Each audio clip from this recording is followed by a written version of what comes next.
Bienvenue sur Africa 24 dans cette nouvelle édition du QG Weekend. Voici les titres de l'actualité. Le parti au pouvoir togolais répond aux contestations de l'opposition.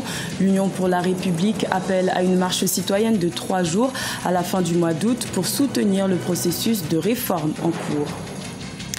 Le Nigeria maintient sa volonté de diversifier son économie.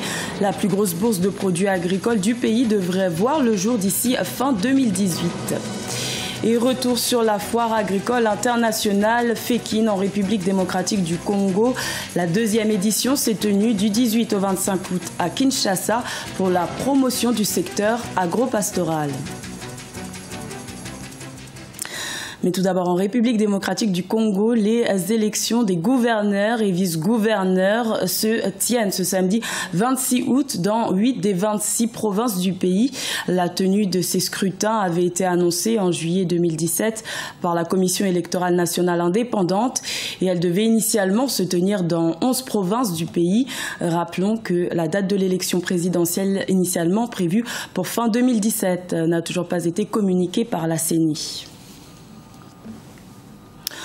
Au Togo, le parti au pouvoir Union pour la République a décidé de réagir après les manifestations de l'opposition les 19 et 20 août.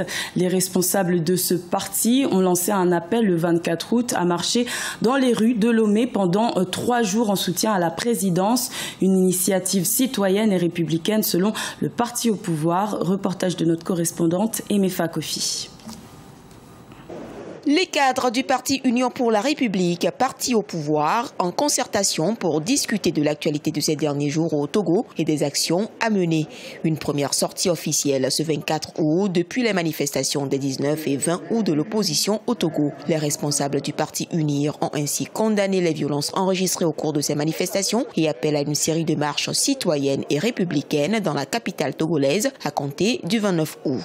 UNIR organisera les 29, 30 et 31 de grandes marches dans notre capitale à Lomé.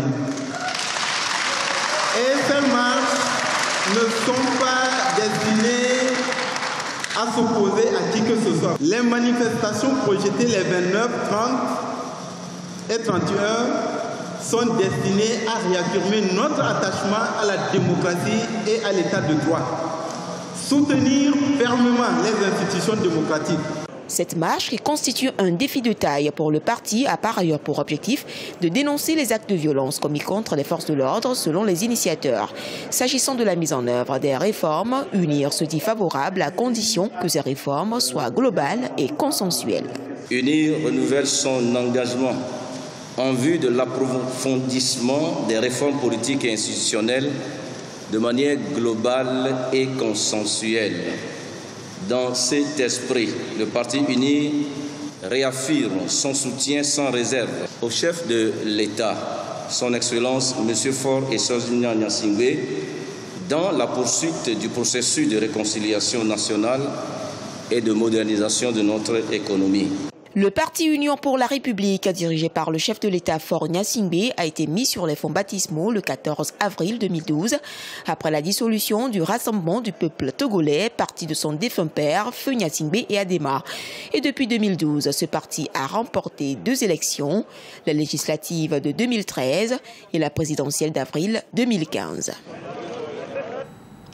Au Mali, la CMA, Coordination des mouvements de l'Azawad et la plateforme ont signé le 23 août une trêve de 15 jours dans la région de Kidal. L'objectif étant de mener à des réflexions pour parvenir à l'application effective des accords d'Alger pour la paix et la réconciliation au Mali. Reportage de notre correspondant Mokhtar Bari.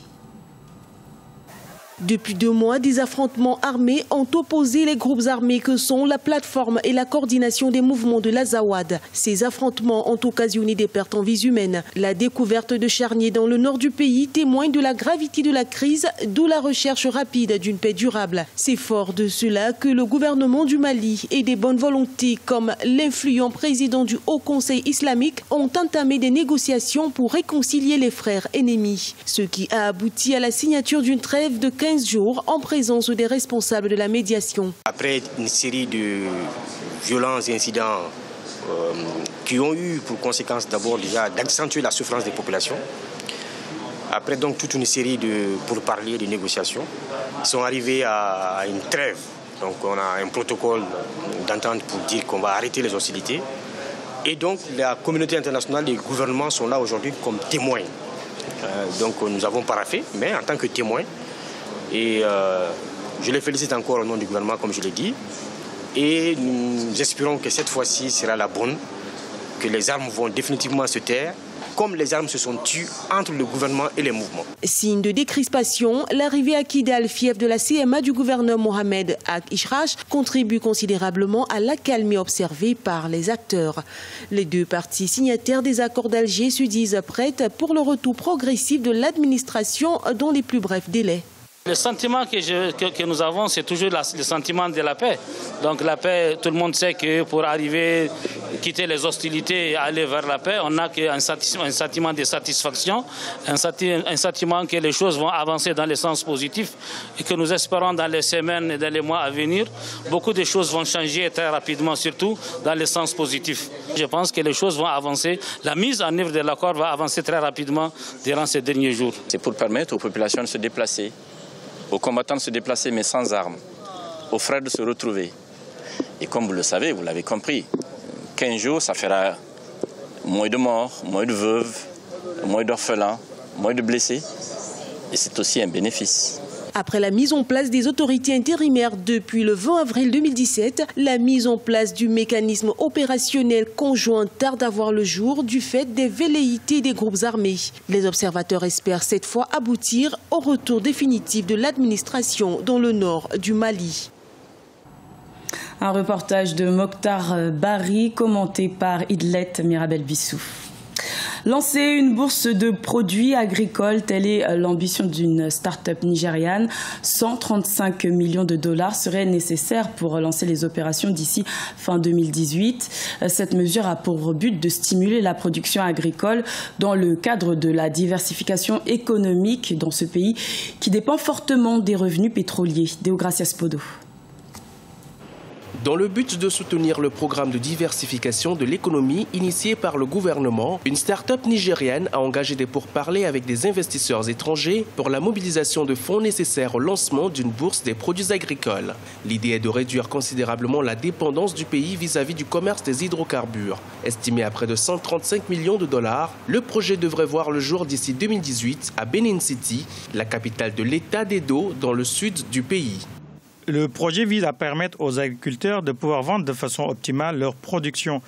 Ce centre de stockage sera facile d'accès pour les exportateurs et ces derniers n'auront plus besoin d'envoyer des agents récupérer les produits par petits lots auprès des agriculteurs. Confronté à d'importants défis économiques, le Nigeria tente d'augmenter ses investissements dans l'agriculture pour accroître les exportations et réduire les importations alimentaires qui lui ont coûté plus de 3 milliards de dollars en 2015. L'économie du plus grand producteur de pétrole en Afrique a été fortement touchée par la baisse de la production et les prix du brut sur le marché international. Ceci représente plus de 90% du revenu étranger et 2/3 des recettes publiques.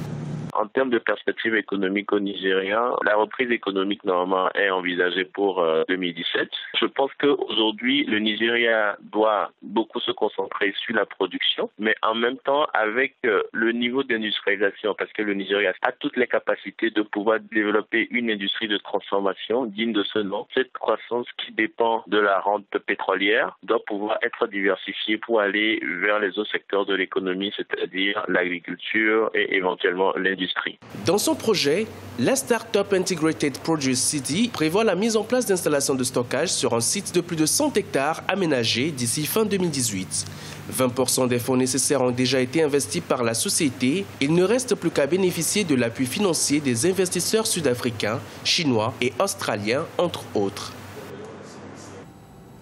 La deuxième édition de la Foire agricole internationale de Kinshasa, FEKIN, s'est tenue du 18 au 25 août en République démocratique du Congo. Un événement qui a pour but de renforcer le partenariat public-privé dans le secteur agricole congolais pour le rendre plus compétitif sur le plan international, surtout dans un contexte économique en berne. Reportage de notre correspondant Jacques Mboka. C'est la deuxième édition de la Foire internationale agricole de Kinshasa qui se tient dans la capitale congolaise depuis le vendredi 18 août 2017. Bétail, volaille, manioc, maïs, plusieurs produits agricoles et agropastoraux sont ici exposés. Une vitrine offerte par l'hôtel de ville de Kinshasa à travers le ministère provincial de l'Agriculture et du Développement rural. Après la première édition lancée en 2016, les autorités de la capitale veulent instituer une habitude visant à stimuler les acteurs de ces secteurs. La deuxième édition de cette activité foraine se tient sur fond de crise. C'est vrai que nous rencontrons pas mal de difficultés, surtout dues à la conjoncture économique, socio-économique qui est difficile. Les gens sont hésitants. Au début, on a rencontré pas mal de réticences et on a même été découragés. On nous a dit, bon, compte tenu des contraintes d'ordre sécuritaire et même économique, vaut mieux sauter cette édition. Plusieurs opérateurs du secteur agricole et agropastoral ont tout de même répondu à ces rendez-vous qui assurent non seulement leur visibilité, mais aussi présentent des opportunités d'échanger avec les partenaires. Dans ces stands, par exemple, ce sont des résultats des recherches sur les manioc et boutures qui sont vantés. Nous sommes en train de montrer des variétés qui ont de grandes potentialités, qui peuvent produire dans les conditions, par exemple, de la forêt équatoriale jusqu'à 70 tonnes l'hectare. Et ce sont des boutures qui peuvent servir à beaucoup de choses.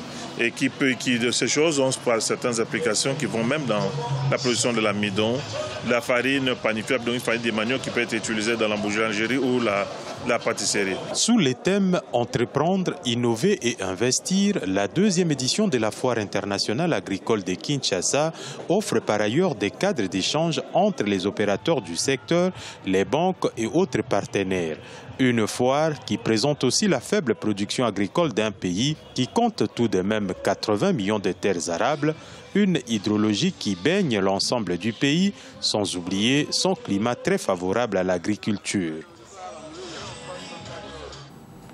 Dans le reste de l'actualité, le ministre camerounais des Sports, Pierre Ismaël Bidounkpat, a annoncé lors d'un point presse le 25 août la coopération du gouvernement camerounais suite à la prise de décision de la FIFA de nommer un nouveau comité de normalisation à la tête de la FECAFOOT, un comité qui aura pour mission de réécrire les textes et d'organiser de nouvelles élections au sein de la Fédération camerounaise de football.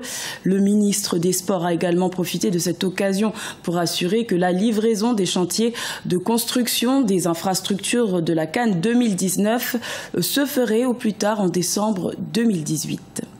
Ce journal a été réalisé par l'ensemble de la rédaction. Merci de votre fidélité. Retrouvez dans un instant une nouvelle édition de l'information sur Africa 24.